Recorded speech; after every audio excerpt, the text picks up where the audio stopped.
Hola clase.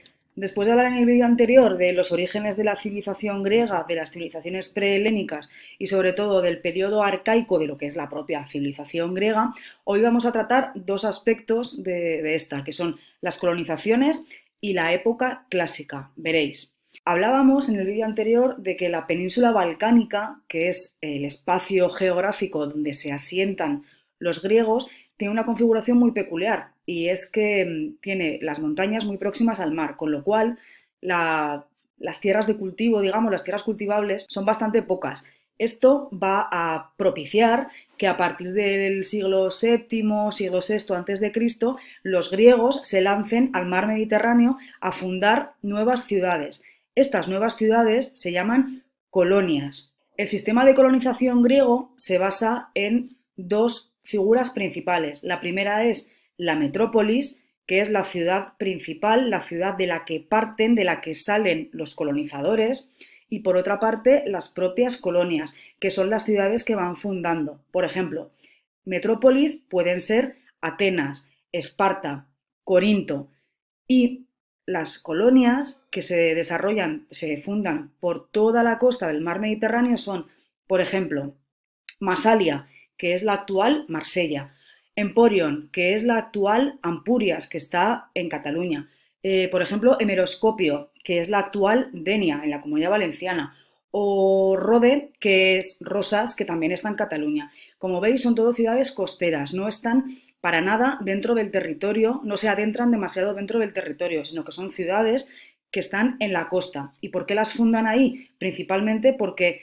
son terrenos que son fértiles y de ahí los griegos van a poder sacar cualquier tipo de materia prima para luego poder llevarla a la metrópoli de la que hubieran salido.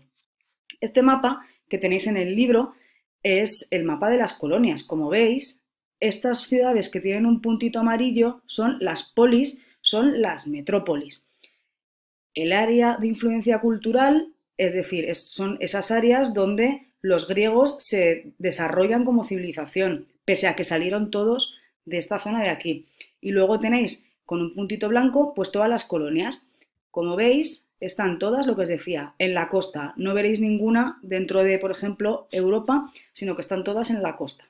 Por otro lado, hablábamos de que el periodo de la civilización griega, de la antigua Grecia, tiene tres fases: la época arcaica, la época clásica y la época helenística.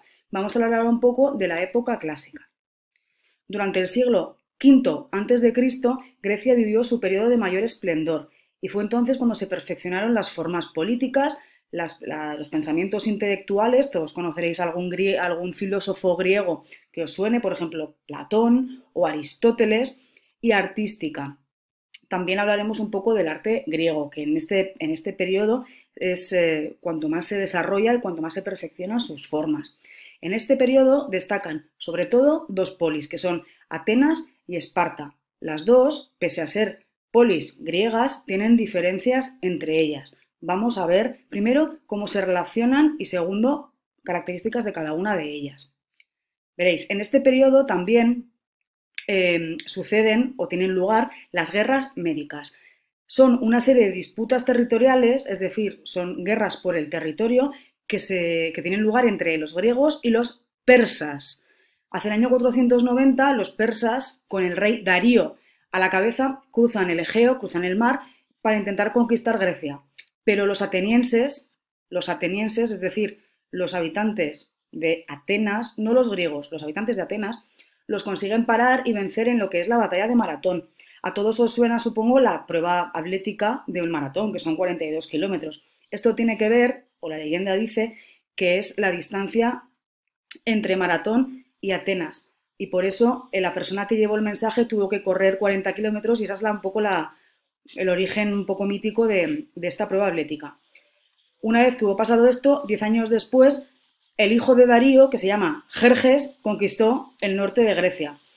La alianza entre las polis, porque en este momento lo que va a suceder es que las polis se van a poner de acuerdo entre ellas para intentar parar esa conquista, va a frenar a los persas en una batalla súper famosa que se llama la batalla de las Termópilas, que seguramente os suene porque ha sido bastante representada en el cine. Una vez que terminaron las guerras médicas, las guerras entre, como os digo, los persas y los griegos, las polis griegas llegaron a un acuerdo y fundaron una alianza, un acuerdo, ¿no?, que se llama la Liga de Delos. El acuerdo que tenían era que si volvían a ser invadidas o intentaban invadirlas en algún momento, actuarían todas juntas.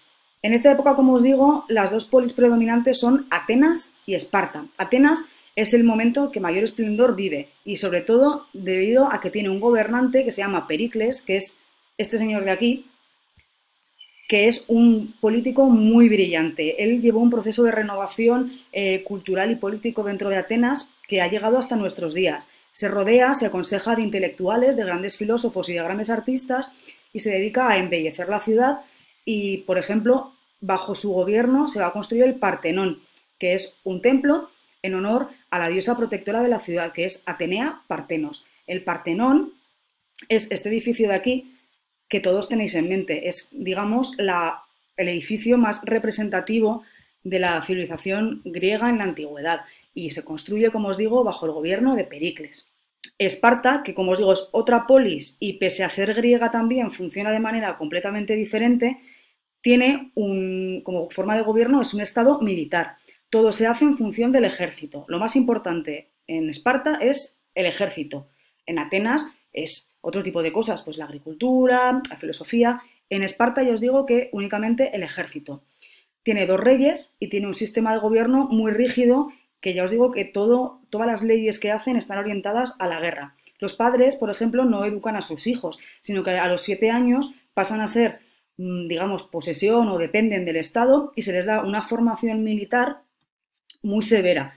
Por eso es una de las ciudades-estado, una de las polis más temidas en esta época. Si habéis visto, por ejemplo, 300, esa película tiene el ejército que menciona en esa película o que trata esa película es el ejército de Esparta. Y es, como os digo, es muy conocido en la época. Hasta aquí el vídeo de hoy. Si tenéis cualquier duda, ya sabéis, al mail.